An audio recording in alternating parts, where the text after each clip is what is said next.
Hi అండి. ఇది carrot beetroot బాగా వెండిపోయిన తర్వాత ఇలా అయిందండి. ఇప్పుడు ఇదంతా మనం బాగా గ్రైండ్ చేసుకోవాలి. అప్పుడు చక్కగా పొడిలా వస్తుంది.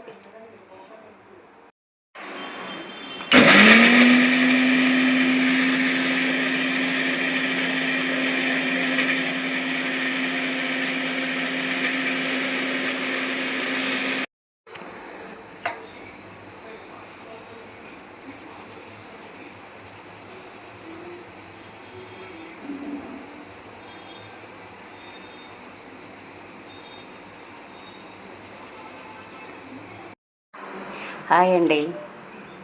ఇది బీట్రూట్ క్యారెట్ పొడి అండి.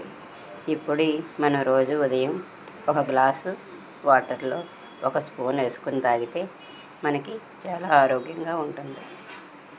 ఇది కూడా మీరు ట్రై చేయండి.